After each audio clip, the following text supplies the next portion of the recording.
So hey everybody, this is Phil from Diverse Consultant Credit Services, or DCCS Home Buying Services LLC.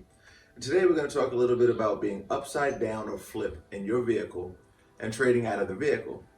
I know I get a lot of questions from you guys, and it's like, hey Phil, I want to come out of my car. I've had it for a year or two. It's got a high interest rate. I bought it just to start establishing credit. I don't like the vehicle anymore. It's giving me mechanical problems. Whatever the reason, you want to get out of the vehicle, but you're upside down. So what does upside down mean? You owe $20,000 on a vehicle and the trade-in value of the vehicle might be, let's say, $16,000. Well, if the vehicle is worth $16,000 and you owe 20, what do I do with the other $4,000? Do I have to come up with $4,000 worth of cash to bridge that gap? Do I need to take that $4,000 and set it on top of the next vehicle? What's the best way for me to go and get into my next vehicle? And in today's video, we're going to show you some tricks, tips, and hacks on how to move from one vehicle to the next vehicle without hurting yourself.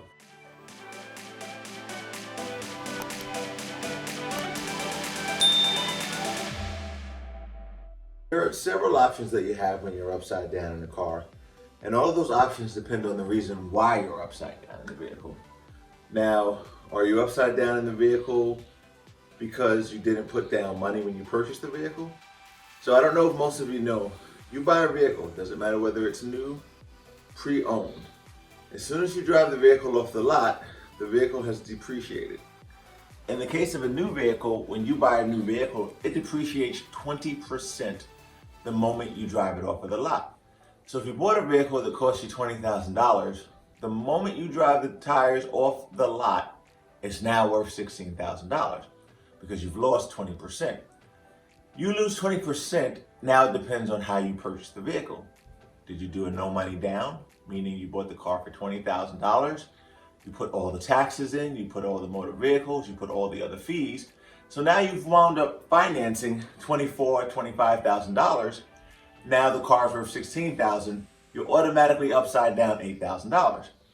Or in some cases, if your credit is a little shaky and you took out this loan at $25,000 at an 18%, 16%, 15% rate, now every time you make a payment every month, your principal balance doesn't go down.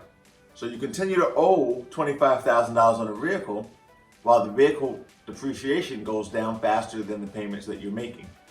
And we're going to talk a lot about how to move out of those types of situations, right? There are two major types of ways. One is to refinance the vehicle. You have a vehicle at an 18, 19, 20% rate, you're not eligible, or you like the vehicle, you don't want to take out another vehicle, but you want to make lower payments. So if you've been making the payments on time, let's say for 12 months, and I know, you go to the dealership and they tell you automatically, just stay with the car for 6 months and then you can trade it in, trade out. Impossible, without hurting yourself. If you try to trade out of a vehicle that you've had for 6 months, it's already lost 20% the moment you drove it off the lot.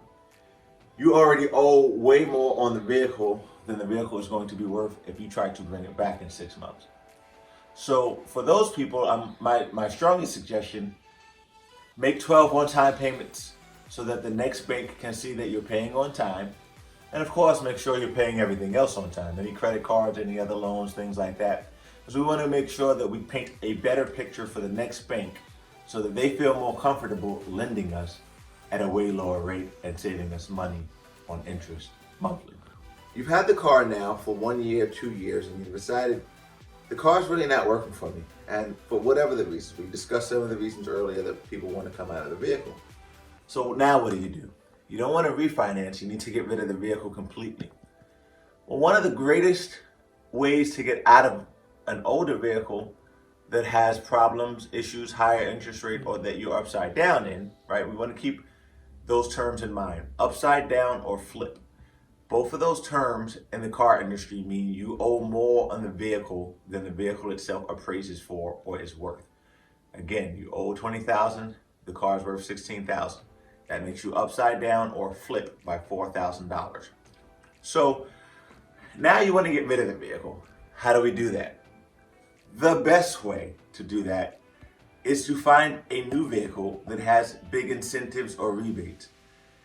If I'm upside down $4,000 on a car and I can find a vehicle that has a $4,000 rebate or $4,000 incentive, that rebate or incentive can help cover up my negative equity when I'm moving into the next vehicle, which can convince the next bank to say, I only need to lend him 100% of the new vehicle.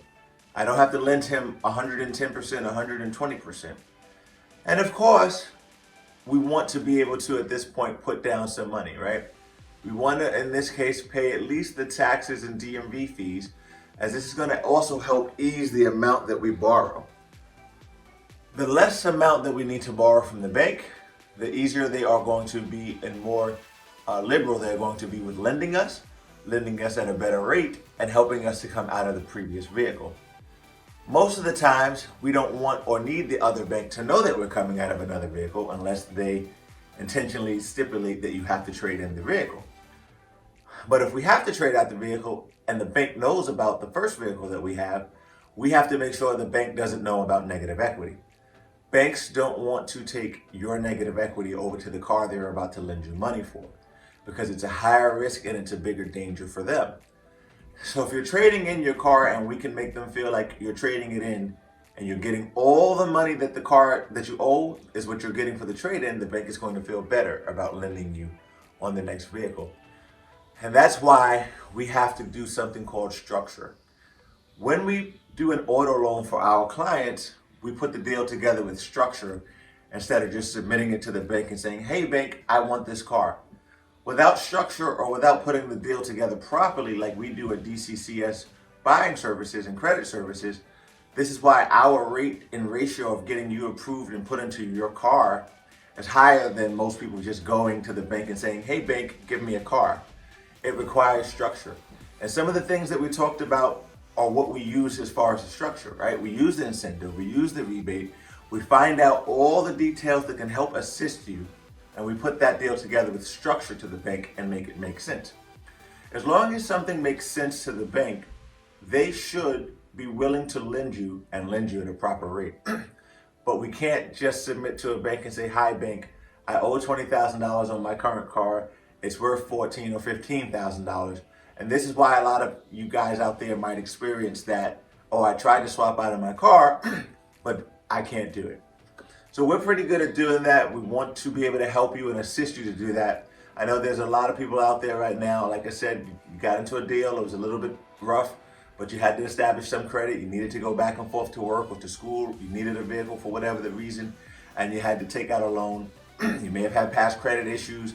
You took advantage of building your credit now by making payments on time. And now you want to move into something that is a little bit better, right? Maybe you took a way lesser of a vehicle. You have a better job, you can afford more, you want to be in an SUV, maybe not a car. Whatever the thing is or reason for your wanting to switch, as long as it can make sense to the bank, which we want to help you make sense to the bank for you, we want to structure your loan, we'll always be able to help. So if you check at the bottom here, there's a link. The link will definitely direct you to our site. You can inbox us on our Instagram, which is Philly, PHILLY 0609 at the bottom of your screen. And you'll be able to inbox us there. And we'll be able to help you structure your deal. Put together something that says, I want to come out of my old car, go into my new car, and still have a monthly payment that fits my budget. You know, secondarily, we have a ton of manufacturers that we deal with, right? So we're always looking at the car that has the big incentive. We're looking at the best deal, the best lease, the best finance.